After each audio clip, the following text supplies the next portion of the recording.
강도와 성폭행과 살인이 네. 한꺼번에 일어난 용인 택시 연쇄 강도 살인 사건으로 보도가 된 사건입니다. 2002년 4월에 김경훈이라고 하는 소위 이제 주범인데요. 네. 28살이었었고 같이 범행을 저지른 공범은 허재필이라는 자였었는데 24살이었습니다. 이 김경훈과 허재필이라는 이 두 범죄자들은 용인에 있는 한 골프장 식당에서 일을 하면서 둘이 이제 알게 됐어요. 근데 이제 김경훈이라는 자는 나름대로 어떤 뭐 이 교육자 집안이라고는 합니다.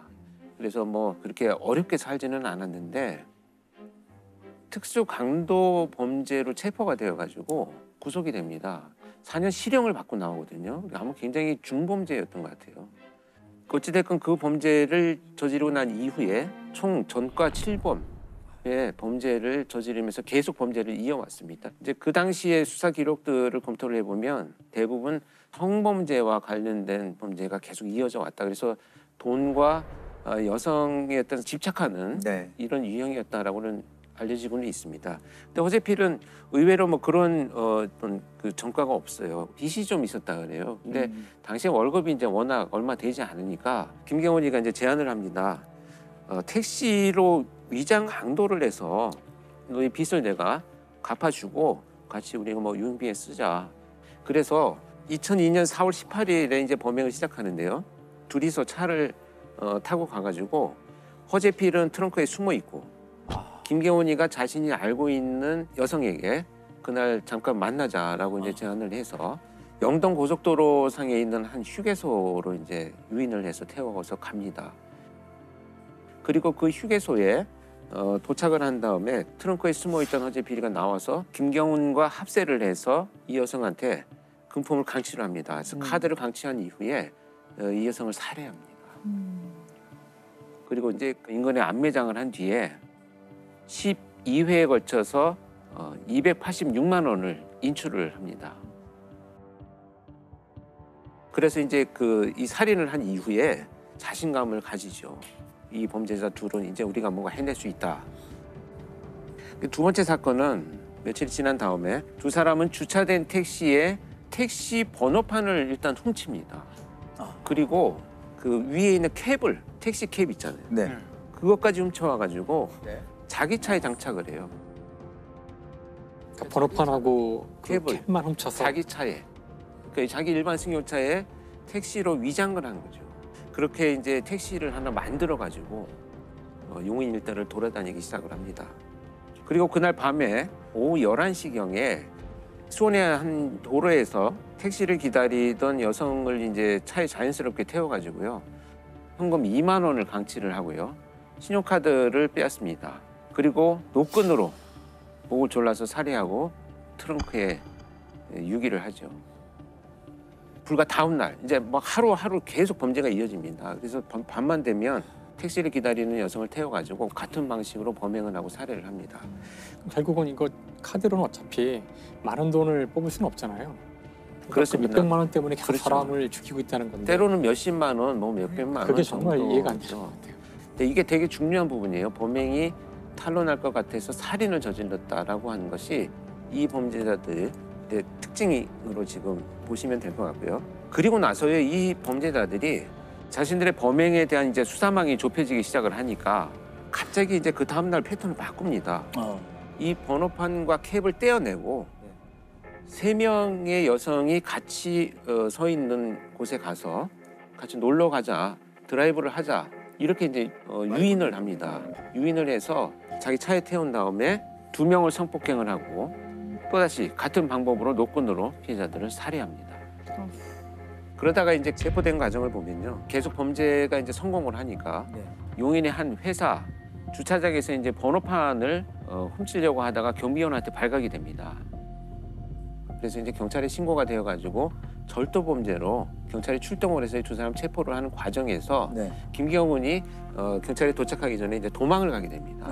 도주 하루 만에 경찰은 이제 김경훈의 은신처를 찾습니다.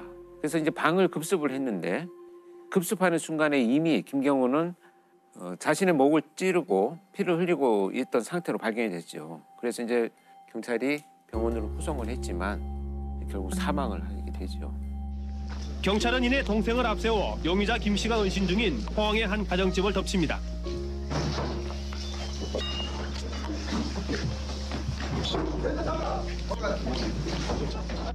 방 안에 숨어있던 용의자 김 씨는 경찰이 들이닥치자마자 바로 자결을 시도합니다.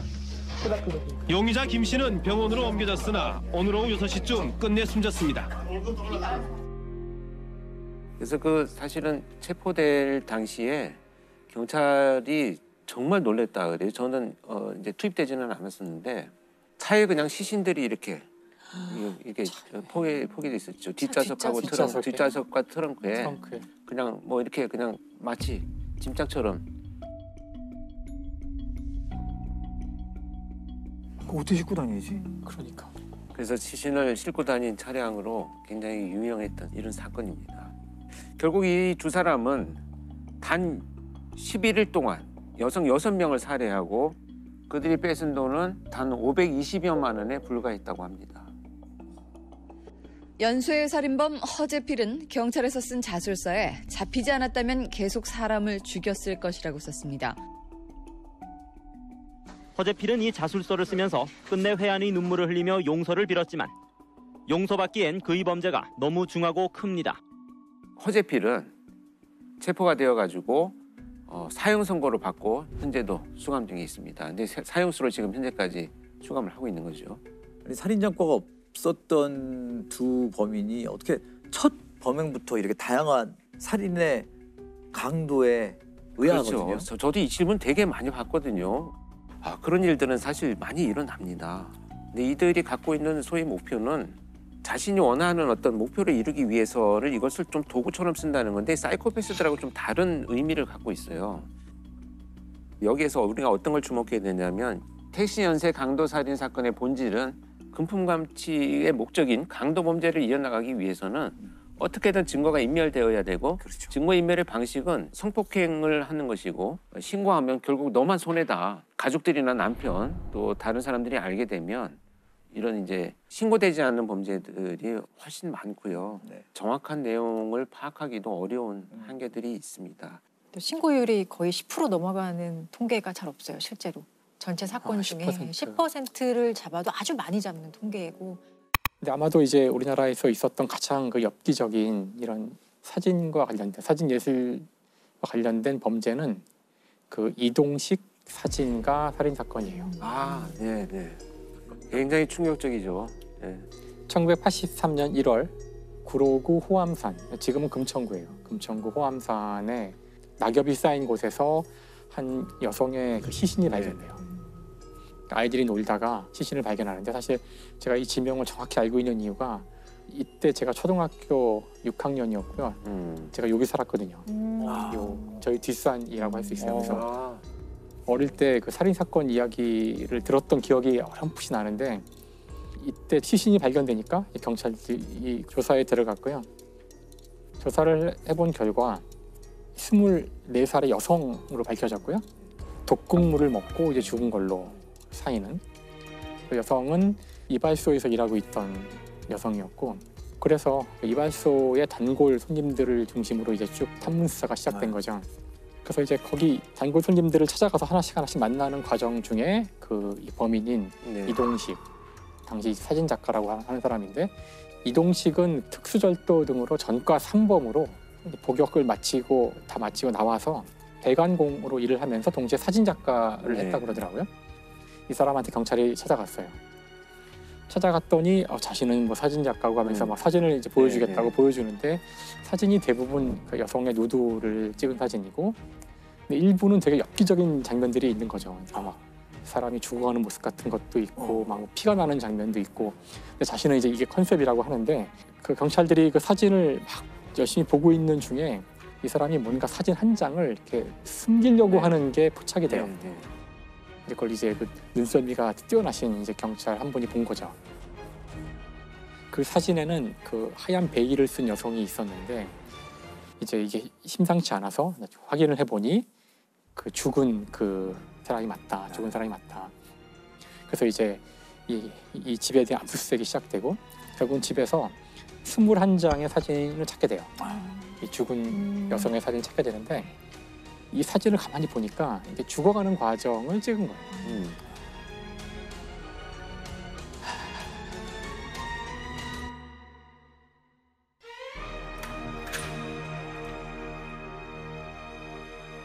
이동식은 사건이 일어난 1982년에 이발소에서 이 희생된 여성을 만나서 내 모델을 해달라고, 모델을 해주면 내가 유명하게 만들어줄게 해서 잘 유혹을 해가지고 산에 데리고 가서 사진을 찍은 거죠.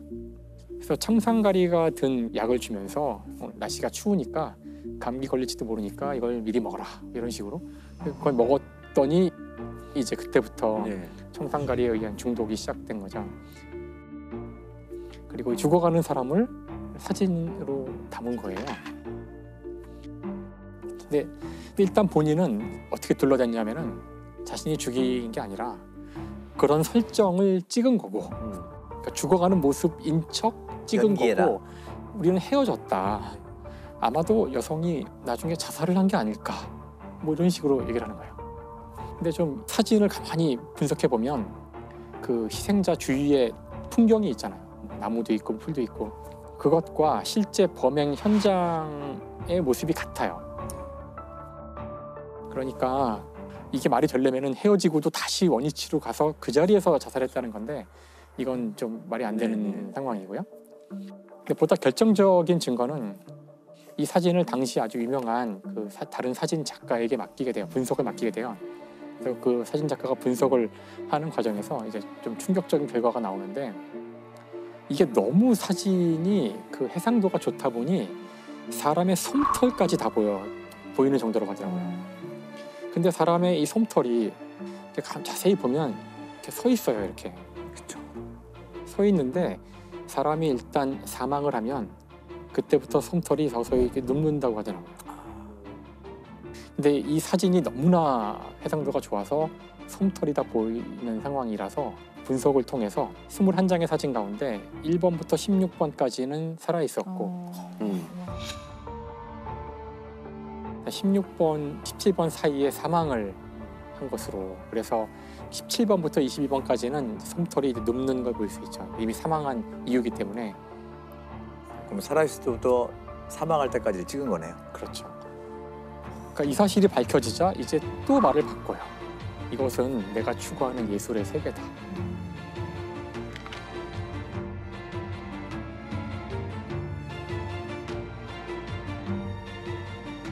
사실 말도 안 되는 변명을 하는 거죠. 살인자죠. 그렇죠. 그래서 이제 이 사건이 이제 밝혀지자 이동식의 전 처가 1972년에 행방불명이 됐는데 혹시 이것도 뭔가 관련이 있는 게 아닌가. 그래서 경찰이 각종 여죄 추궁에 들어갔는데 이동식이 이제 말을 오락가락하면서 뭐 자기가 뭐 살해하고 매장했다 그러면서 경찰이 가서 파보니까 없고 뭐 이런 식으로 막 혼란을 주는, 결국은 밝혀지진 않아요. 결국은 그 행방불명된 전처의 행방은 밝혀지지 않고요. 이 사건이 이제 하도 엽기적이다 보니 해외 토픽에까지 소개가 됐대요. 근데 그냥 이 사건은 빨리 묻히게 돼요. 별로 더 이상의 조사가 이루어지지 않고. 그러니까 이게 아마도 당시 그 아시안 게임이나 올림픽을 앞둔 그 정부 입장에서는 뭔가 이 사건을 빨리 정리해야겠다. 그래서 더 이상 조사를 하지 않고 빨리 종결을 시키고 재판도 빨리 진행되게 됩니다.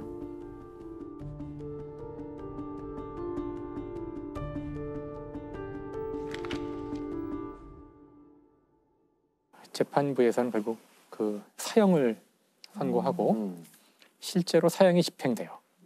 1986년 82년이니까 네. 86년에 사형이 집행됩니다. 권영 쌤도 이 사건 들으신 적 있다고? 예, 저는 이제 나중에 그 이 케이스 스터디하는 과정에서 이 사건을 알게 됐는데요. 굉장히 충격적이었고 그렇게 된 배경이 있어요. 이 범죄자는 처음에 그 자기가 사진으로 인정받았을 때 그 사진이 굉장히 끔찍한 사진이었어요. 처음에 막 닭을 죽이고 막 닭에 피가 물 막 뿌리고 뭐 네. 그런 사진들을 가지고 그러니까 그 끔찍한 사진을 전시회에 보냈는데 그 당시만 해도 굉장히 그런 충격적이고 뭔가 예술의 어떤 의미가 있다라고 판단을 했던 것 같아요. 제가 나중에 이제 그 분석을 해본 바로는 이 사람이 살아온 성장 배경 중에서 무언가 공식적으로 사회로부터 인정받는 게 그게 첫 번째의 어떤 계기가 됐거든요. 그래서 뭔가 그런 장면들로 인해서 자기가 계속 인정받는다라는 것이 과도하게 그렇게 범죄로 이어졌다 이렇게 보고 있습니다. 근데 이 사람은 어떤 이유였건 간에 자기가 하고 있는 것을 예술인 얘기가 아니죠. 그쵸. 그냥 살인이고. 살인이죠. 뭐 어떻게, 예, 너무 명확한 살인 범죄고 그렇습니다. 내가 했던 거는 범죄라기보다는 예술 행위이기 때문에 일종의 그 형법상 정당 행위다라는 주장을 많이 하는데 그런 식의 주장이 정말로 예술을 모독하는 행위거든요. 그래서 재판부에서 이렇게 얘기를 했네요. 인간의 생명은 예술 창작이라는 명목하에 그 도구나 수단으로 삼을 수 없다. 네. 그러면서 사형을 선고한 거죠. 예술이 어디까지인지는 아무도 이제 알 수 없지만, 그렇죠? 언제나 논쟁이 있지만 사람의 생명을 그 도구로 했을 때에는 그건 용서받을 수 없다는 거는 넘을 수 없는 선인 것 같아요. 이 사건의 경우는 사진을 찍는 것이 이 사람은 이제 범죄였던 거고, 사진이란 것은 사실 그 순간의 모든 것을 한꺼번에 담기 때문에 찍는 사람의 의도대로 담기진 않아요. 그래서 또 그 범죄를 밝힐 때 사진이 이제 중요한 역할을 네. 했던 것이죠. 사례가 있는데 지금은 이제 그 폐쇄가 됐는데 잉크로챗이라는 범죄에 대한 그 정보를 주고받는 그 앱이 있었어요. 한 6만 명 정도가 이제 사용하는 앱이라는데 당시 토피포스라는 그 아이디를 사용하는 마약상이 있는데 그래서 영국 경찰들이 쭉 보니까 이 친구를 잡아야겠는데 누군지 알 수가 없는 거예요. 그래서 경찰들이 이제 접근을 해봤지만 잘 걸려들지 않아서 막 이제 골머리를 앓고 있는데 어느 날 자기가 너무너무 좋아하는 치즈라고 하면서 치즈를 이렇게 손에 든 사진을 찍어 올린 거예요. 본인의 신분은 드러내지 않고. 근데 이제 요즘에 이 스마트폰이 해상도가 너무 좋잖아요. 네. 경찰이 그 SNS 사진을 가만히 보니까 여기 손에 지문이 보이는 거야. 가만히 보니까. 그래서 저 지문을 이용할 수 있지 않을까 해서 그 확대해가지고. 지문을 이제 포렌식 팀에 넘겼고 이렇게 해서 지문이 보이는 거래요. 그 지문을 분석해서 범인을 야. 잡아서 이제 칼 스튜어트라는 사람이 검거가 됐고요. 그 징역 13년 6개월을 행을 받게 됐고 자신의 의도로 다른 의도로 뭘 찍고 있지만 나는 본의 아니게 증거를 남기게 되죠. 끊임없이 모든 범행은 흔적을 네. 사진에도 남긴다. 네. 그러니까 범죄를 저지르면 꼭 잡힌다. 주차장에 있다 보면 카메라 수십 대에 둘러싸인 기분이에요. 블랙박스 때문에. 맞아요, 맞아요. 네. 이게 다 눈이죠. 이게 눈이죠. 누굴 찍고 있는지 모르지만 다른 사람이 다른 의도로 뭘 찍고 있지만 나는 본의 아니게 그 사진의 일부가 돼서 증거를 남기게 되죠. 끊임없이. 이 매장 특히 시신들이 발견이 되면 그러니까 신원 확인조차도 하기가 어려운 이런 시신들이 발견이 많이 돼요. 근데 흥미로운 게 이 매장을 하는 방식에 따라서 굉장히 달라요. 연식범일수록 깊어요. 그것은 이제 발견되지 않아야 된다는 특별한 의식이 있어. 왜냐면 이 시신은 발견되는 순간 내가 용의자야라는 두려움이 있기 때문에 원한 관계도 금방 굉장히 밝혀질 깊어요. 거고. 예. 그런데 비면식범일수록 얕은 거지. 그래서 그냥 덮어놓는 형식으로 시신이 발견되는 경우가 많고 공통된 것은 어찌됐건 시신을 매장할 정도 되면 신원이 확인되는 것에 대해서 불편하기 때문에 대부분 옷이 없어요. 옷을 다 벗긴 상태에서 매장되어 있는 경우가 많이 나타납니다.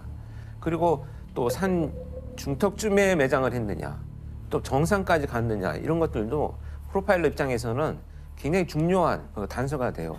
과연 사망한 채로 시신을 산 정상까지 들고 갔느냐, 지리적인 조건, 그 다음에 체격, 뭐 이런 다양한 것들이 우리가 추론할 수 있기 때문에. 근데 사실 시신을 발굴하는 것에 대해서 이 과학 수사가 그동안의 발전이 좀 더디어 왔어요, 사실은. 그 대표적인 게 개구리 소년 사건 때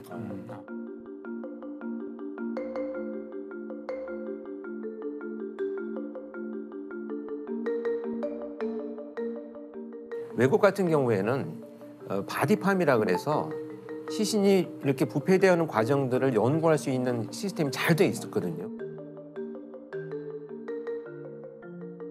기증받은 시신을 다양하게 해놔요. 그러니까 뭐 반쯤 내장을 해놓고 반은 나오게 해놓는다든지 햇볕 쪽에만 있게 해놓는다든지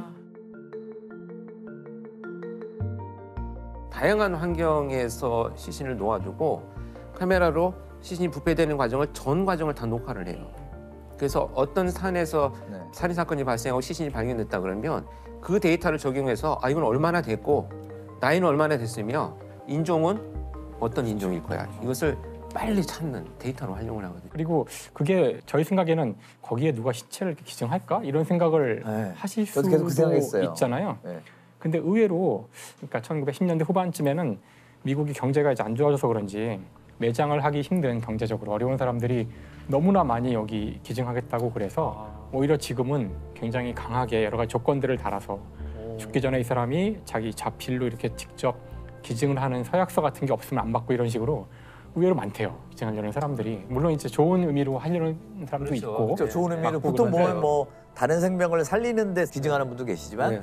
이렇게 또 좋은 의도로 쓰이는데 그렇죠. 하신 분이 있을 수 있겠네요. 그래서 저는 이제 그 미국에도 있고 이제 캐나다에도 있는데 캐나다에는 갔더니 이제 그 수풀이 막 이렇게 이제 자라 있어요 풀들이. 네. 근데 그 교관이 저를 보고 CSI를 얼마나 했느냐 그래서 나도 할 만큼 했다. 응? 할 만큼 나도 할 만큼 했어. 영어로 할 만큼 비과학적인 할 만큼 Many years. enough 하여간 Enough. 뭐 이렇게 베테랑. 근데 충분히 했다. 그랬더니 자 어디에 묻혀 있는지 그걸 알아맞혀 보라는 거예요. 야 이거는 정말 나도 우리는 진짜 벤치마킹 하러 갔기 때문에 생전 연구도 안 보고 처음 보는 얘기인데. 묻어놓은 곳인데 근데 팁을 주겠다는 거예요. 뭐냐면 묻혀져 있는 곳은 풀이 윤기가 나고 훨씬 잘 자라 있다는 거예요. 영양분이 영양분이 되어버린 거지. 그 얘기를 듣고 나서 보니까 뭔가 좀 흐릿하게 보이긴 하는데 그때 제가 통찰을 느꼈죠. 아 이런 것이 진짜 연구가 필요한 거구나. 듣고 나면 아무것도 아닌데 해본 사람만 아는 게 있어요. 실증 연구가 필요. 식물학적인 지식도 필요한 거군요. 아, 굉장히 특히 이제 곤충학, 법곤충학은 곤충학. 특히 이런 그 매장 시신에서 법곤충학이 제일 많이 활용돼요.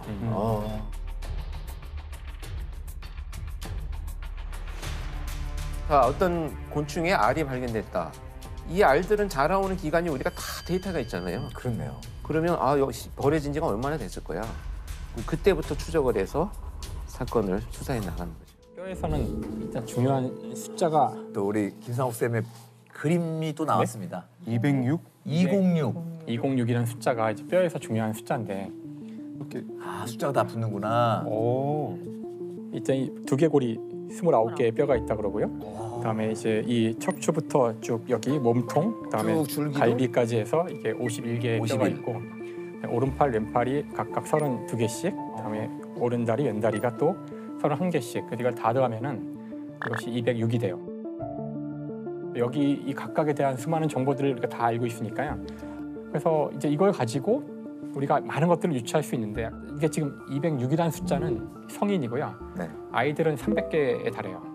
아. 이것들이 자라면서 붙는 거죠. 탁탁탁 붙어서 이제 이거 헐렁헐렁 하다가 딱딱딱딱 붙고 이런 식이 되는데 그 부분이 얼마나 자랐는지를 보면은 이 사람이 지금 10대, 나이를 알 15세인지 수 있고. 10대 후반인지 나이를. 10대 전반인지 이걸 다 알 수 있고요. 남자의 경우는 이 두 개의 골이 여성보다 더 두껍대요. 보면은 바로 이것이 남성인지 여성인지 알 수 있고 골반뼈를 보면 골반은 또 거꾸로 이제 여성이 더 크고 두껍고 골반의 구멍도 훨씬 크고 그래서 이제 이쪽에 한 부분이 나오면은 남성 여성인지 파악할 수 있는 거죠. 뼈로 알 수 있구나. 네, 그리고 여기 대퇴골인가요? 이 다리도 여기가 하나인데요. 뼈가 이거 곱하기 3.9가 키래요. 그래서 이제 여기가 나오면은 이제 다른 데가 없어도 키를 알 수 있고 네. 그 두개골에서도 그 뼈만 남았을 때 보면은 눈이 있는 구멍이 있잖아요. 네네. 그 구멍이 아시아인은 둥그렇대요. 그다음에 이제 서양 사람들은 이게 약간 네모에 가깝고 그래서 이제 그걸 봐도 인종 옛날에 나치에서 사람 인종 구분할 때 다 여기 각도 제거하는 이유가 인종에 대한 정보들은 다 네, 이제 네, 네. 얼굴에만 있다 그러더라고요. 그러니까 굉장히 많은 정보들이 그렇네요. 그럼 거의 부패가 다 진행되고 뼈만 남은 유골을 봐도 이 사람의 성별, 인종 알 수 있는 거네요. 알 수 있는 거죠. 실제로 뼈만 남았던 사건이 있었는데 화성 우음도에서 백골만 발견된 사건이 있었어요. 경기도 화성시의 한 고속도로 공사 현장에서 유골 상태의 여성 시신이 발견돼 경찰이 신원 파악에 수사에 나섰습니다. 이 사건 같은 경우는 백골이 발견됐지만 그 주변에 유류품이 있어서 여성이란 건 알 수 있고, 근데 이제 신발이 없기 때문에 자살이 아니라고 하더라고요. 신발이 없는 경우 타살의 확률이 굉장히 크고요. 이 길이를 이용해서 키를 대충 알 수 있었고, 그다음에 나이도 알 수 있고요, 대충. 그래서 나이랑 키만 가지고 근데 사람을 찾을 수가 없잖아요. 근데 결정적인 단서가 이제 얼굴 해골에서 그 앞면을 깎은 이렇게 흔적 같은 게 성형수술. 성형수술. 근데 그런 케이스, 이런 수술을 할 수 있는 병원은 많지 않대요. 거기 단서네요. 네, 그냥 단순한 성형하고는 다르기 때문에 지난 3년간 그런 수술을 할 수 있는 병원에서 수술을 받은 이 나이에 이 키 정도 되는 사람들을 쫙 추려서 확 좁혀지네요. 1,700명인가 이 사람들을 다 전화 걸어서 생존된 사람과 뭐 실종된 사람 다 찾아서 한 몇 명으로 한 7명으로 확 줄이고 이제 동거남의 살인 사건으로 해서 범인을 잡은 케이스가 있더라고요. 오늘 유력한 살해 용의자가 붙잡혔는데 시신의 성형 흔적이 단서가 됐습니다. 경찰은 전국 성형외과에서 수술받은 수천 명의 명단을 확인해 시신이 30살 박모 씨인 것을 밝혀냈습니다. 용의자는 동거하던 남자친구였습니다. 모 씨의 차량 트렁크에서 혈흔이 발견됐고 혈흔은 DNA 감식 결과 숨진 여인의 것으로 확인됐습니다. 법의 인류학을 통해서 두개골을 보고 생전 얼굴 복원도 가능해요? 실제로 그 사실 수많은 데이터를 축적하고 나면은 뼈의 모양과 실제 얼굴의 모양에 대한 어떤 관계가 얻어지잖아요. 네. 추정하는데 충분히 정확하게 못할 수는 있겠지만 어느 정도는 예측할 수 있는 것 같아요. 그래서 뼈를 가지고 충분히 예측을 하고, 아까 제가 갔던 박물관에도 이 뼈가 있고 그 뼈로부터 추정된 이제 그 몽타주 같은 그림들이 있어서 물론 알 수 없죠, 이게 진짜 모습인지 그려져 있고 그런데요. 네, 거기에 그 기반해서 이제 그림을 그리는 거죠. 저도 항상 이게 궁금했던 게 폭력을 정의할 수 있을까요? 그러니까. 네, 전 그게 전제가 돼야 되는 건데 사실 시대에 따라서 폭력이나 폭력성을 어떻게 규정하는지가 가장 첫 번째 그 시작인 것 같아요. 그래서 저는 그냥 실무상에서 경험하는 저의 개인적인 의견은 인간의 폭력성은 사실 그렇게 줄어들지 않았을 것이다. 예전에 그냥 뭐 대량 살상, 뭐 학살 이런 게 지금 우리가 없을 뿐이지 시대에 맞게 폭력의 모습도 되게 발현이 되는 거죠. 다양한 방식으로. 그렇죠. 그래서 지금 보복 범죄 뭐 매일 뉴스에 나오잖아요. 오피스텔에서 34kg의 앙상한 시신이 발견된 이른바 오피스텔 살해 사건 피의자들에게 보복 살인 혐의를 적용해 검찰에 넘겼습니다. 전 여자친구를 집요하게 스토킹하다 살해한 김병찬이 보복 살인 혐의가 적용됐습니다. 보복 살인 혐의를 보복살인에 보복 범죄 혐의를 적용하기로 했습니다. 보복이라는 게 사전적인 의미는 뭔가 내가 받은 대로 너한테 그대로 돌려주겠어 이런 건데 법률적으로 조금 치환해서 얘기를 해보면 보복의 감정을 가지고 어떤 범죄를 저지른다고 다 처벌하는 것은 아니고요. 형사사건화된 수사 단계, 재판 단계, 전과정에 대한 얘기이기 때문에 예를 들어 수사의 어떤 단서를 제공한 사람, 뭐 고발인, 고소인 또는 수사기관의 어떤 진술을 한 사람들, 법원에서 증언한 사람들, 그런 사람들을 보복할 목적으로 살인하거나 그리고 상해, 폭행하거나 감금, 협박했을 때 좀 가중처벌하는 것을 우리가 보복범죄라고 법률적으로 얘기를 할 수 있어요. 예를 들면 평소에 나를 많이 괴롭혀왔던 친구에게 보복한다는 그건 보복 사건하고 좀 다른 거네요. 네, 그런 거랑은 다르죠. 그런 거하고 좀 다른 거죠. 예. 그래서 이게 지금 특정범죄 가중처벌 등에 관한 법률이 정식 명칭이고 저희가 흔히 줄여서 특가법이라고 얘기를 많이 해요. 이 법률은 이 보복범죄만 규율하고 있는 건 아니고요. 네. 특정한 범죄를 설정하고 그 범죄를 좀 강력하게 처벌하는, 가중처벌하는 그런 법률이에요. 일반 형법상의 살인죄가 사형, 무기징역 또는 5년 이상의 징역인데 이 보복범죄의 형량은 사형, 무기징역 또는 10년 이상의 징역이에요. 그러니까 사실상 2배 이상 높게 처벌은 하고 있는. 하한이 10년. 하한이 10년. 그거 알아야겠어요. 잘 알아야 되죠. 이렇게 보복범죄에 대한 처벌이 좀 강화되게 된 계기가 있나요? 그 법정 증인 살해 사건이라고 있거든요. 법정 증인 살해 사건. 예, 말 그대로 법정에서 증언하고 나오는 사람을 살해한 사건이에요. 와, 법원 앞에서? 법원 앞에서요. 법원 서울 동부지방법원 앞에서 그것도 대낮에 6월이면 얼마나 밝은 대낮이었겠어요. 법원에서 증언을 마치고 나오던 증인이 법원 앞에서 3명의 괴한이 휘두른 흉기에 찔려 숨졌습니다. 범인들은 서울지방법원 동부지원 앞길에서 증언을 마치고 나오는 임 씨를 기다리다 노점상 좌판에 놓여있던 식칼로 임 씨의 목을 찔러 숨지게 했습니다. 대낮에 그것도 법원 검찰청사 앞 대로상에서 일어난 어이없는 사건이었습니다. 살해된 임 씨는 오늘 오후 검찰 측 증인으로 법정에 나왔고 피고인에게 결정적으로 불리하게 증언한 점이 범인들로 하여금 흉기를 휘두르게 한 것으로 보여집니다. 사실 이 사건의 발단이 되는 거는 그 어떻게 보면 좀 사소한 사건일 수도 있어요. 왜냐하면 이 이제 피해 남성이 주점을 운영하고 있었던 사람이라고 해요. 근데 이 사람의 업장에서 그 재판받게 된 사람이 와서 좀 무전취식도 하고 행패를 부렸다고 해요. 그래서 이런 거 당연히 가만히 있지 않겠죠. 그래서 경찰에 신고를 하고 그 행패 부리고 무전취식한 사람이 그날 재판을 이제 받게 되었던 거거든요. 재판하면서 그 피해자는 그날 있었던 일에 대해서 피해자의 입장에서 증언을 했던 상황이었고, 그리고 함께 법정 방청석에서 들었던 피고인 측 사람들이 따라 나온 거죠. 무슨 뭐 마피아 얘기도 아니고 한국에서 무슨 영화에서 나오는 장면이잖아요. 불과 90년에 있었던 사건이기 때문에 어떻게 보면 얼마 되지 않은 사건이에요. 30년 좀 넘네요. 법원 앞이라는 건 검찰청도 바로 그 앞에 있었다는 얘기고 그 경찰서도 사실 얼마 떨어지지 않은 거리였어요. 이 사람들에게는 그냥 법치주의라는 게 없는 거예요. 예.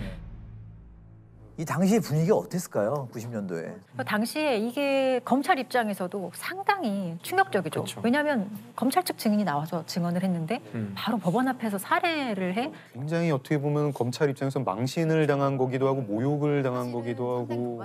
형사 절차나 국가의 공권력에 대해서 정면으로 도전하는 범죄잖아요. 그래서 이 검찰 측에서도 이 사건 우리가 직접 엄중히 수사하겠다.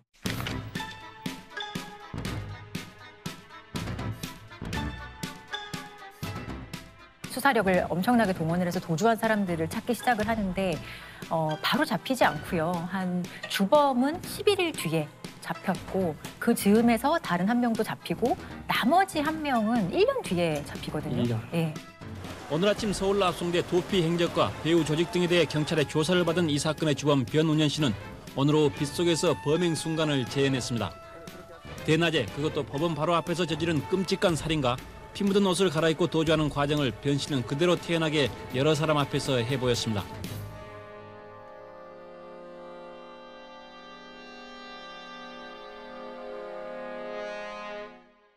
그리고 이 사건을 계기로 이제 이 보복 범죄를 강하게 처벌해야 될 필요가 있겠다라는 어떤 좀 사회적인 합의도 좀 달라졌겠죠, 기존과는. 그래서 이런 상황에서 법정에 내가 나가야 될 상황이 있다면 누가 이렇게 편한 마음으로 증언을 할 수가 있었겠어요. 그래서 근데 이 보복 범죄는 좀 다른 거랑 다른 것 같아요. 이건 사법 체계 전체에 대한 테러이기 때문에 이거는 사실 우리가 이제 사적인 제재를 사적 복수가 금지되고 또 문명화를 거치면서 국가가 형벌권을 행사하는 모습으로 바뀌는 거잖아요. 근데 어떻게 보면은 문명화된 모든 국가에서 가지고 있는 국가의 형벌권 자체를 본인이 상당히 부정하는 거거든요. 심지어 대부분 자기가 또 범죄를 이미 저지른 사람이에요. 그러니까 이미 범죄를 저지른 사람이 또 한 번 피해자에게 불리한 증언을 하고 보복을 하는 거거든요.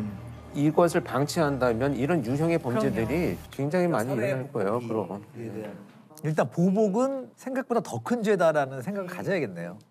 서현진 변호사님 이번에 모실 때 제가 사실 처음에 좀 질문 드려야 될 건데 주로 피해자들을 변호를 많이 하시거든요. 그리고 계기가 어떤 것 때문에 그렇게 하시는지 궁금해요. 여러 사건을 하다 보니 그 범죄 피해자를 변론하는 게 더 그냥 저한테 맞다는 생각이 들었어요. 뭐 성향인 거고 보통 형사 절차에서는 고소 과정부터 함께 하는 거죠. 그러면 피해자들 같은 경우에 보통 좀 약자도 많고 그러면은 뭐 현실적인 얘기입니다만은 가해자 쪽 편에 섰을 때 수임료에 비해서 네, 되게 원론적인 질문을 하셨는데 아주 궁금하더라고요. 근데 이거는 사실 수임료라는 거는 정해져 있지 않기 때문에 뭐 변호사마다 조금 다를 수도 있고요. 근데 그 수임료 얘기하셔서 되게 생각나는 가장 두려워하는 게 상대방 가해자가 아주 뭐 이렇게 뭐 대형 로펌이라든지 그렇죠. 네. 그런 걸 선임했을 때 되게 불안해하면서 저한테 하는 말이 상대방이 너무 비싼 변호사를 선임했어요라고 얘기를 저한테 해요. 그러면 나는 싸냐? 정말 저는 되게 그게 또 상대적 반대가 나는 싸 이렇게 물어보면 미묘한데. 네, 되게 미묘하죠. 근데 그렇지만 뭐 농담으로 하는 말인데 그 가격이 중요한 건 아니에요. 그 사람이 얼마나 나를 위해 열심히 해줄 수 있느냐 그게 중요하죠. 네, 가끔 뭐 저는 법정에 한 번도 안 가봤습니다. 영화 속에서 보면은 피의자가 보는 앞에서 증언해야 되잖아요. 그런가요? 예, 원래 원칙적으로는 이제 피고인이 범행을 부인할 때 보통 법정에 많이 나가요. 만약에 피고인이 범행을 다 인정한다 그러면은 피해자가 굳이 법정에 나갈 일이 그렇게 많지 않거든요. 그러니까 검찰 측 증인으로 나가는 거죠. 예, 검찰에서 그래도 부인했어? 그러면은 피해자 한번 우리가 법정에 직접 불러볼게. 우리 한번 직접 물어보자. 이런 엄청난 공포일 것 같거든요. 사실 정말 왜냐하면 원칙적으로는 피고인이 증언을 하는 걸 다 보죠. 다 보고 있기 때문에 일단은 상당히 심리적으로 위축돼요. 그리고 법정의 재판은 공개 재판이 원칙이기 때문에 여기 있는 것뿐만 아니라 뒤에 방청석에 누구든지 와서 구경을 할 수 있거든요. 뒤에 앉아 있는 사람, 가끔은 피고인 측의 가족일 수도 있고요. 저도 법정증을 많이 가봤기 때문에 저는 경찰관의 입장에서 갔는데도 불구하고 그 살인범의 눈빛을 보면 그 표독스럽게 쳐다보는데 저는 그 당당하게 증언을 하지만 피해자나 참고인들이 과연 이 상황에서 그러니까요. 두려움이라는 것이 없을 수 없다 저는 이렇게 생각을 해요. 그냥 그런 류의 보호를 해줄 수 있는 제도도 있어야 되지 않나? 대표적으로 지금 현재 시행되고 있는 것들을 보면 내가 너무 피고인 앞에서 얘기하는 게 힘들다. 너무 위축되고 그럴 만한 사정이 있다라고 미리 재판부에 얘기를 하면 피고인하고 대면하지는 않게 증언할 수 있어요. 그래서 피고인을 잠깐 옆에 있는 방에 가서 듣게 한다든지 아니면 이 앞에 차폐 시설이라고 해서 쉽게 말하면 병풍 같은 거를 이렇게 쫙 치는 거예요. 그래서 얼굴은 대면하지 않지만 그렇지만 피고인의 귀는 열려 있어야 돼요. 피고인의 귀를 닫는 순간 그거는 피고인의 방어권의 침해이기 때문에 그 순간 위법한 재판이 되는 거거든요.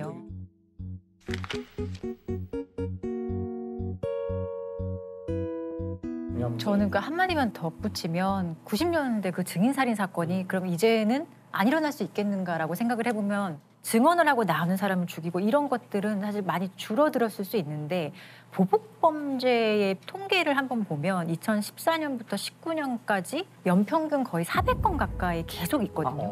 결코 줄어들지 않고 하루에 한 건 이상 발생을 하는 거예요.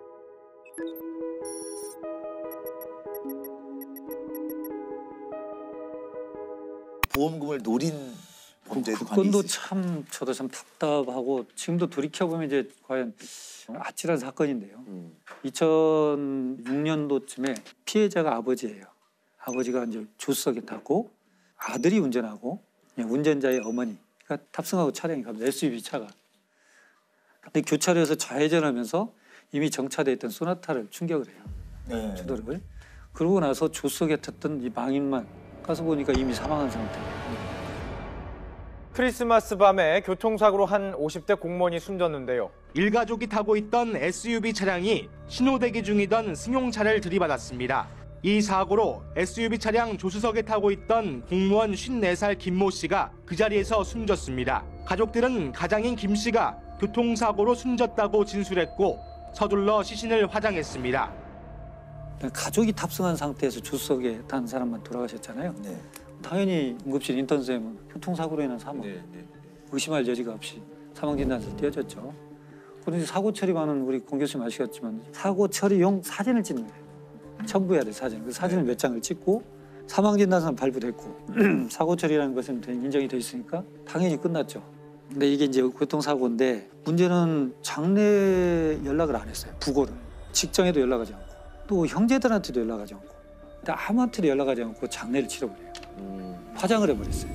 그러고 나니까 이게 좀 이상한데 가족들은 수사를 요청을 해도 시신도 없고 사진만 있고 그러니까 이게 자꾸 안 풀리던 사건이 있었어요. 그리고 또 수사를 계속 진행하다 보니까 참 독특한 게 밝혀져요. 정차돼 있던 차 있었죠. 피해 차량. 그 운전자가 망인의 부인과 내연관이에요. 그 사람 자백을 합니다. 실은 내가 이렇게 해서 서 있으면 어디에 몇 시에 돼 있으면 와서 이렇게 해서 교통사고 보상금 2001년도부터 한 14개 정도 들어놨거든요. 한 7억여 원 정도 수령을 하는데 내가 좀 나누겠다라고 내가 그때 나왔다. 이게 자백을 합니다. 근데 어떻게 죽였는지 난 모른다. 그건 들은 바가 없다. 그래서 법정에서 밝힐 수가 없죠. 그래서 결국 보험 사기로만 1심에서는 정리가 돼요. 아들은 보험금 수령하자마자 외국으로 갔어요. 그러니까 기소 중지가 되고 그 부인은 보험 사기로 5년형, 또 공범인 내놓으면 1년 징역 살고. 경찰은 이제 단순 보험 사기뿐만 아니라 살인 사건으로 이제 중점을 두고 증거에 대한 계속 추적을 했습니다. 왜냐하면 그때 탔던 SUV 차량 충돌 과정에도 에어백이 터지지 않았어요. 또 하나는 그때 교통사고 분석을 해보니까 시속 약 40km 미만으로 가고 있었던 속도이기 때문에 탁승자가 사망할 수 있다 이렇게 생각할 수가 없는 상태거든요. 근데 지금 2008년도에 저한테 이제 자문 의뢰가 됐죠. 근데 시신이 없구나 그러면 할 수가 없어요. 제 입장에 참 어렵다. 사건 개요를 다시 한번 들어봤어요. 그래서 보니까 그렇게 했는데 사진상 보면 전방 유리창이 2군데가 깨져 있어요. 거기에 2군데가 충돌돼 있으면 누군가가 2번 부딪혀야 되거나 또는 조수석이니까 뒷좌석에 탔던 부인이 부딪히거나. 부인과 운전자인 아들은 아주 정상이거든요. 근데 이게 좀 이상하다. 근데 시신 장례식장에서 찍은 사진이거든요. 지금 교통사고 처리반이. 근데 딱 뒷면을 보는데 시반이 형성이 잘 돼 있어요. 시반이라는 게 그 피가 고여가지고 그럼 결국은 우리가 사망했다 그러면 심장이 멈추는 거거든요. 심장이 멈추면 혈액이 돌아다닐 힘을 잃어요. 그럼 이건 맥체이기 때문에 중력이 작용하는 방향으로 그대로 이동을 해요. 시간이 걸립니다. 어느 정도 자리를 잡으면 색깔이 나타나기 시작해요. 근데 이 사람은 앉아있는 상태에 사고가 나고 응급실 가서 계속 실려가면서 등 뒤로 이동할 수 있겠죠. 근데 시반이 사망한 지 1시간 반 만에 그렇게 형성될 수가 없어요. 조수석에 타기 전에 이미 누워있는 상태에서 시반이 형성됐어야 돼요. 사망 시간을 그 훨씬 전으로 봐야 돼요. 그래서 2심에서는 이게 이제 무기징역이 되죠. 그리고 이제 살인 혐의가 돼서 외국에 나와 있던 아들은 민터폴로 체포가 돼서 들어왔죠. 일단 둘 다 이제 무기징역. 단순 교통사고 같았지만 망자의 부인과 아들이 범인으로 지목됐습니다. 김 씨 앞으로 14개의 보험이 가입돼 있었고 피해 차량 주인이 숨진 김 씨 부인의 내연남인 것도 의문이었습니다. 재판부 역시 김 씨가 살해된 상태로 사고를 당했다고 판단했고 김 씨의 부인과 아들에게 각각 무기징역을 선고했습니다.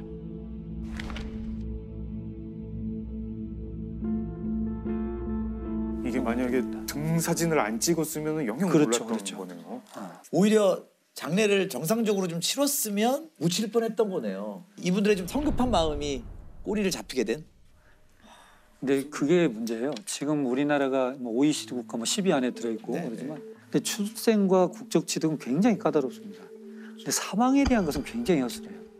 다시 말씀드려서 원래는 장례를 치르기 위해서는 의사가 사망 진단서를 띄워주고 이 사망 진단서를 가지고 동사무소에 가서 국가한테 사망 등록을 해야 돼요. 국가가 사망 등록을 받으면서 이상 여부가 없으면 장례 허가증을 줘야 돼요. 이걸 가지고 장례를 치러야 돼요. 화장 매장 허가증을 가지고.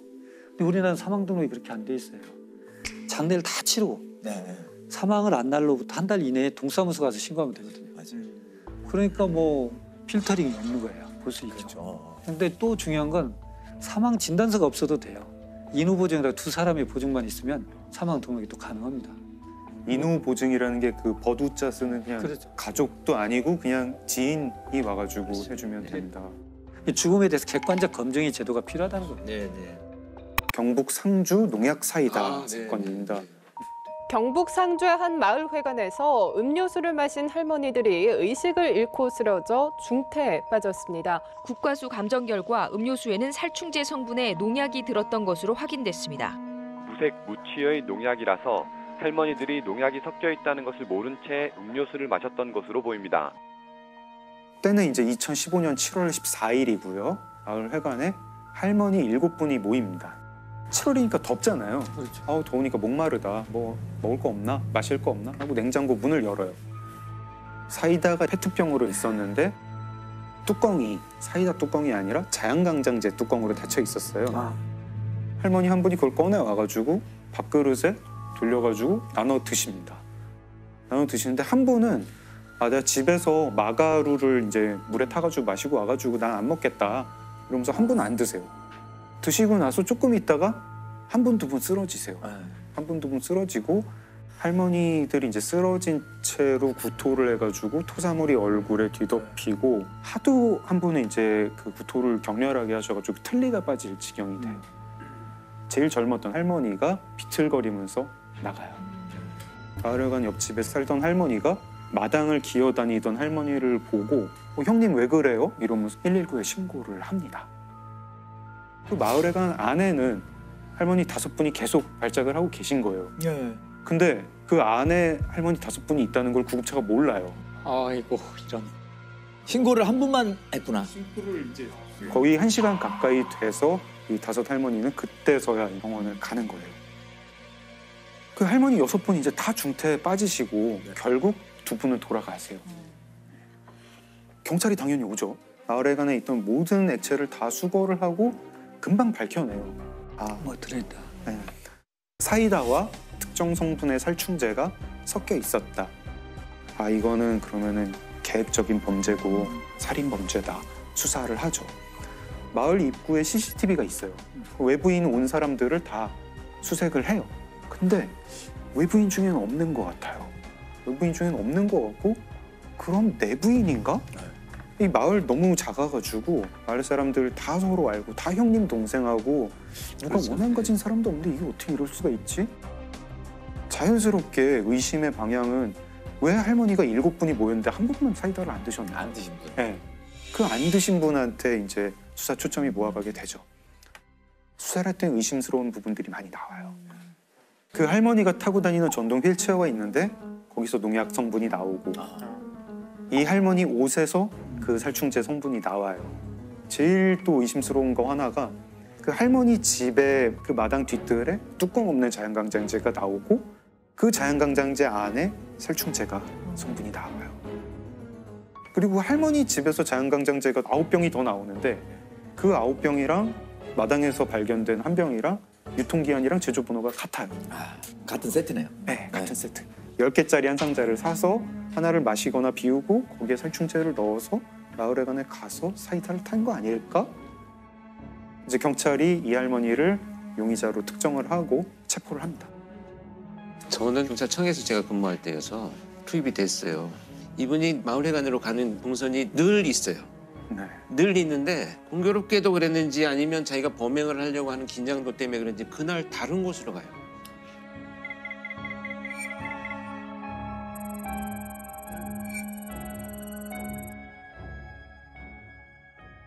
이제 그 다음부터가 문제인데 정황 증거는 있죠. 정황 증거는 있는데 물증이 없어요. 그 자연강장제에서 할머니 지문이나 DNA가 나오지도 않고 사이다병에서 나오지도 않아요. 그리고 할머니가 그 살충제를 사이다에 섞는 게 CCTV에 찍힌 것도 아니고 그걸 본 사람도 없어요. 할머니도 자백하지 않아요. 안 그랬다고 그러시고. 할머니는 끝까지 나는 절대 그러지 않는다. 강력범죄의 어떤 성향이 있는 분들도 아니고 하니 계기만 만들어주면 잘 자기가 이 범죄가 왜 저질러졌는지에 대한 동기를 스스로 밝히고 자백을 할 줄 알았는데 끝까지 완강하게 결국은 마지막까지 이렇게 자백하지 않고 갔는데 그렇게 해서 국민참여재판을 신청을 하게 돼요. 여태까지 이제 국민참여재판으로 한 사건 중에 제일 긴 사건이에요. 굉장히 치열한 공방을 거쳐가지고 국민참여재판이 5일 동안 결국에는 이제 배심원들이 전원 유죄로 판결을 내립니다. 그리고 대법원도 결국 무기징역입니다. 정황 증거 쪽으로 간 거네요. 네, 정황 증거가 너무 유력한 게 많다 보니까 이 정도면 유죄로 봐야 된다. 이런 사건인데 안타깝기도 하고. 그러면은 살해 동기도 모르는 거네요? 검찰 측이 평소에 그 마을에 가면서 다른 할머니들이랑 화투를 많이 쳤는데 화투를 치다가 사이가 좀 안 좋아졌다. 왜 속임수를 쓰느냐 이러면서 서로 싸우는 일이 많았다. 이게 범행 동기다. 듣고 보면은 그 화투가 이제 정당 10원짜리 할머니들 다 소비였다고 드시죠? 하는데 그것 때문에 6사람을 독살을 한다? 살해 동기도 지금 그 검찰 측에서 주장하는 그걸로만 화투 지금 때문에 싸움이다. 동기가 사실 끝까지 우리 마음을 좀 불편하게 하고 그러니까 너무 사소하거나 이해할 수 없는 이유라 이거죠. 근데 농업 전문지에 농민분들이 이제 칼럼 쓰는 거를 보면은요 이런 게 되게 되풀이해서 나와요. 이렇게 답답한 줄 몰랐다. 스트레스는 참을 만한데 어디 갈 데가 없다. 사람 눈을 피해서 어디 갈 곳이 없다. 특히 이제 여성 농민 같은 경우에 거기 지역 전체가 이제 가부장적인 분위기고 남편이 또 이제 굉장히 가부장적인 사람인 경우에 자기 이 쌓인 한을 어디다 풀 데가 없는 거예요. 네네. 실제로 이 상조 농약 사이다 사건 판결문에 이렇게 적혀 있습니다. 피고인은 1950년경 남편과 결혼 후 극심한 가정폭력에 시달려 순탄치 않은 40년의 결혼 생활을 해왔다. 피고인은 오랜 기간 누적되어 온 강압적 환경에 대한 스트레스 및 폭력에 의한 억압, 자존감 저하로 인하여 급기야 사소한 감정 문제에도 심한 분노를 느끼는 지경에 이르렀다. 제가 종합보고서에 썼던 내용이거든요. 학대받는 여성 증후군의 증상들을 조금 나타내셨어요, 이분이. 실제로. 그 문제로 인해서 이분이 자기가 뭔가 침해받는 것에 대해서 너무 예민한 반응을 해오셨어요. 그러니까 분노나 이런 건 조절이 잘 안 돼 있고 내 텃밭에 누군가 옆집에서 팔을 한 2단만 여기 심어놓게요 해도 뽑아서 막 던져버릴 정도로 이제 감정이 극단적으로 왔다 갔다 하는 약간 문제가 있어서 이게 누적되어 와서 나를 무시하고 속여 나를 계속 뭐 이런 것이 이제 촉발되었다고 보는 거죠. 씁쓸하게 또 저희 마음을 좀 무겁게 만드는 사건이었습니다. 그 바로 오원춘 사건입니다. 잔혹했던. 네. 수원에서 귀가하던 한 20대 여성이 중국 동포에게 납치돼 살해된 사건입니다. 갑자기 우 씨는 A 씨를 집으로 끌고 들어가 성폭행하려다 반항하는 A 씨를 살해하고 시신을 훼손했습니다. 범인은 40대 오원춘입니다. 그 오원춘 사건은 피해 여성이 퇴근을 하고 집에 가던 중이었었어요. 그래서 집에 거의 다다랐을 때 골목 입구에서 마침 나와 있던 오원춘이 피해자를 발견하고 갑작스럽게 공격을 해서 끌고 자기 집으로 들어갑니다. 그러니까 이제 피해 여성은 너무나 놀라고 충격적이어서 잠깐 오원춘이가 화장실에 간 사이에 이제 방에서 문을 잠그고 신고를 합니다. 그런데 이제 경찰의 대응이 너무 잘못됐던 거예요. 일단은 가장 초동 112 신고를 접수한 경찰관이 어떻게 대응하느냐인데 납치가 돼서 성폭행을 당하고 있다. 지금 위기에 처해 있다라고 하는 얘기를 제대로 확인을 하지 않았던 거예요. 지금 어떤 위기 상황인지에 대해서 판단을 했어야 되는데 싸우는 소리나 누군가 위협하는 소리가 들리지도 않고 전화를 할 정도 되면 그게 위기 상황은 아닌 것 같은데 라고 하는 정말 안일한 대처가 결국 이런 결과를 낳았던 안타까운 사례입니다. 그래서 요거를 제가 일단은 몇 가지 나눠드리고 한번 보시면서 녹취록을 보면 112 경찰입니다. 말씀하세요. 112 경찰입니다. 말씀하세요. 네, 여기 목골놀이터 전에 집인데요. 저 지금 성폭행 당하고 있거든요. 이게 이제 대략 어느 정도의 위치인지는 정확하게는 모르지만 일단 진술을 하고 있는 상태입니다. 일단 이제 목골놀이터라고 또 다시 질문을 하고요. 목골놀이터요? 네, 목골놀이터 전에 집인데 어느 집인지 모르겠어요. 지동이요? 네, 동초등학교 좀 지나서 목골놀이터 가는 길쯤으로요. 앞에서 분명히 얘기했던 내용이거든요. 이걸 계속 지금 확인을 하고 이건 답답한 상황이고요. 이런 것은 왜 물어봤는지 저도 이해가 안 가요. 자세한 위치 모르겠어요? 초등학교에서 목골놀이터 가기 전에요. 초등학교에서? 목골놀이터 가기 전이요. 그러니까 본인이 지금 이 피해자는 최선을 다해서 지금 설명하고 있는 거죠. 근데 문제는 이제 위치 조회 한 번만 해볼게요 라고 했는데 위치 조회를 할 수 있는 역량을 동원을 했어야 되는데 계속 이제 그 질문만 하고 있어요. 그 다음 접수자가 누가 그러는 거예요. 이건 더 답답한 상황이죠. 근데 여기 피해자가 아저씨 빨리요 빨리 이러대. 누가 어떻게 알아요? 그 모르는 아저씨라 그러니까 문은 어떻게 하고 들어갔어요? 이런 대화가 오거든요. 이거 사실 중복 질문 계속 하고 있는 거잖아요. 네. 목골놀이터 가기 전 초등학교 누가 그러는 거예요를 반복하고 있는 답답한 상황입니다. 그러다가 피해자의 목소리가 들립니다. 잘못했어요. 아저씨 잘못했어요. 이거는 뭐냐면 오원춘이가 잠깐 방을 나간 사이에 문을 잠그고 피해자가 전화를 걸어서 신고를 하고 있는 중에 문을 부수고 오원춘이 들어온 시점이에요. 그러니까요. 그래서 이제 오원춘이한테 피해자가 잘못했다, 전화를 걸어서 잘못했다라고 하는 건데 근데 그 다음에 녹취가 아는 사람인데 남자 목소리 계속 들리는데 부부싸움 같은데 이게 마지막 얘기입니다. 수원 20대 여성 살인 사건에 대한 경찰의 대응이 시작부터 끝까지 총체적으로 부실했던 것으로 드러났습니다. 지난 1일 밤 10시 50분 112 센터에 걸려온 다급한 신고 전화. 그런데도 112 근무자 20여 명이 6분 넘게 피해 여성의 비명만 듣고 있었고 팀장은 손을 놓고 있었습니다. 더구나 피해자가 정확히 놀이터 전에 집이라고 말했는데도 집 아니라는 지령을 넣지 않아 현장 출동자들은 엉뚱한 곳만 헤맸습니다.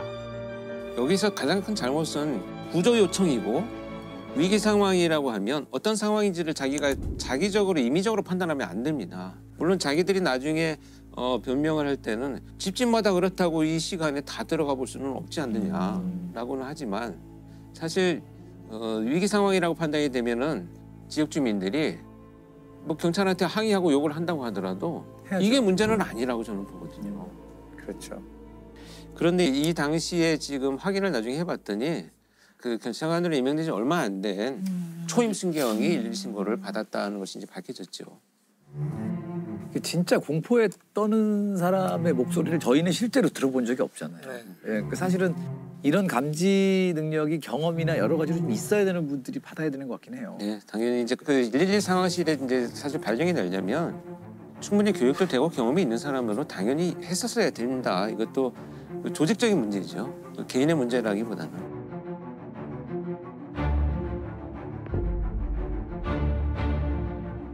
근데 오원춘은 어떻게 잡혔나요? 그냥 현장에서 잡혔나요? 당시에 그래서 밤새 거기 이제 형사까지 동원이 되어가지고 집집마다 수색을 하기 시작을 했습니다. 네네. 경찰이 계속 수색을 하면서 이 집의 문을 두드렸는데 열리지 않으니까 거의 반 부수고 들어갔는데 그 부수고 들어갈 때까지 시신을 훼손하고 있었던 거예요. 그래서 도망가지도 않고 예, 그 안에서 그냥 자기 집 안에서 그런 상황에서 체포가 된 거죠. 그래서 프로파일러의 작업으로 이제 면담을 하러 갔는데 면담을 하면서 제가 너무나 화가 났던 것이 면담을 하고 있는데 뭐 미소 짓기도 하고요. 그 다리를 이렇게 꼬고 뭐 건들거리기도 하고 이런 모습이 있었어요. 그래서 정말 제가 면담을 한다는 목적은 많은 정보를 얻어내기 위해서 그런 것들을 정말 내가 이렇게 참고 끝까지 들어야 되는데 다리 내려 웃지 마 뭐 이런 어떤 그 이 제재를 하면서 마치 그 형사가 취조하듯이 제가 면담을 했던 이런 기억이 있습니다. 너무 화가 나고 못 참겠더라고요. 그러니까 죄의식이나 뭐 어떤 그런 게 하나도 없는 거죠. 없었어요. 근데 대화를 나누고 나서 분석을 한 결과는 사이코패스는 아닌 것으로 저는 일단은 면담의 결과 보고서를 작성을 했어요. 나중에 검사 결과도 20점 정도기 때문에 사이코패스가 높지는 않다는 결과가 나오긴 했습니다만. 어떻게 그럴 수 있을까요? 그러니까 이게 뭐냐면 어릴 때부터 성장의 배경을 쭉 들어보니까 사회적인 학습을 경험할 기회가 전무했었어요.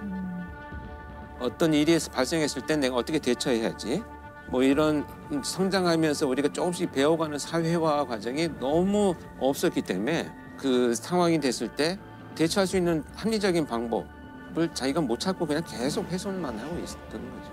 뭐 윤리의식이라든지 기본적인 그렇죠. 바탕이 되는 사회화되는 지식이나 이런 게 하나도 없다라는 전혀 거죠. 없어요. 오원춘에 대해 대법원이 사형이 아닌 무기징역을 확정했습니다. 무기징역을 확정함에 따라 또다시 사법부의 법 적용이 너무 느슨한 것 아니냐는 논란이 불거질 것으로 보입니다.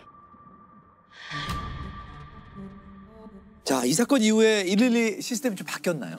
경찰의 위치 추적에 관한 법률이 그동안 계속 요구가 됐었는데 통과가 안 되다가 오원춘 사건을 계기로 통과가 되어버렸어요. 그래서 위치 추적을 할 수 있게 되는 법이 시행이 됩니다. 그 당시만 해도 경찰이 강제로 위치 추적을 할 수 있는 권한은 없었습니다. 그러니까 그전에는 소방의 협조를 받아서 그것도 당위성을 설명을 해야 되고 뭐 이런 과정을 거쳤는데 이게 생략되고 이제는 경찰이 바로 긴박한 상황이다라고 판단이 되면 본인의 동의가 없더라도 통신사의 협조를 받아서 나의 위치 정보를 강제로 오픈시켜서 확인할 수 있도록 지금 법이 또 개정이 됐습니다. 그다음에 이제 2013년에 이제 통합 시스템을 구축을 하면서 예전에는 이게 112 신고가 이렇게 경찰서마다 상황실에 있었어요. 근데 그거를 통합을 하면서 기준을 만들었어요. 112 종합 지령실에 발령을 날 수 있는 요우는 최소한 수사 형사 3년 이상. 그다음에 교통사고 처리 3년 이상라고 해서 그 자격이 있는 사람들이 교육을 받고 통합 시스템에 와서 근무를 하면서 이제 신고를 받는 사람은 자기 혼자 지금 지령을 듣고 있잖아요. 네. 상황실에서만. 그러면 출동을 하는 경우는 무전 지령만 받기 때문에 지금 얼마나 위급한 상황인지를 사실 감이 없어요.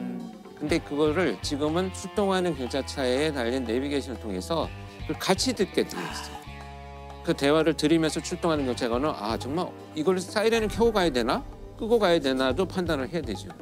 이런 미묘한 부분까지 결정할 수 있는 것이 코드화돼 있습니다. 코드의 어떤 그 방식이 이때부터 도입이 되기 시작을 했죠. 여성 비명이 들리는 등의 상황에서는 통화 중이라도 긴급 출동합니다. 경찰이 긴급 신고에 적극적으로 대처하기로 했습니다. 통화 도중 출동 지시가 필요한 코드형 사건의 경우 특별 관리하고 코드 1인 경우에는 최단 시간에 출동시키기로 했습니다. 지금은 이런 시스템이 잘 구축이 되어가지고 훨씬 효율 있게 지금 대응을 하고 있습니다. 이 바뀐 시스템으로 해결된 사건들이 좀 있었나요? 아마 이제 여러분들 뭐 여러 방송에서 보도가 된 내용들인데 2018년에 데이트 폭력 피해자가 감금이 되어가지고 신고를 하면서 여기 모텔인데요. 짜장면 좀 배달해 주세요라는 신고가 있었습니다. 근데 그걸 정말 수사를 오래 했던 형사가 여기 관련 나서를 받으면서 모텔인데 분명히 112 신고인데 짜장면을 배달해달라고 하는 것은 지금 이 사람이 말을 못하는 상황이라는 것을 직감을 하기 시작했어요. 경찰입니다. 무슨 일이세요? 네, 여기 모텔인데요. 짜장면 필요해요. 짜장면이요? 혹시 남자친구한테 맞았어요? 네. 짜장면 집이라고 말하면서 저한테 말하시면 돼요. 여기 502호예요. 502호 가시고 똑똑똑 두드리면 문 열어주세요. 네. 짜장면 빨리 갖다 드린다고 하세요. 남자친구한테.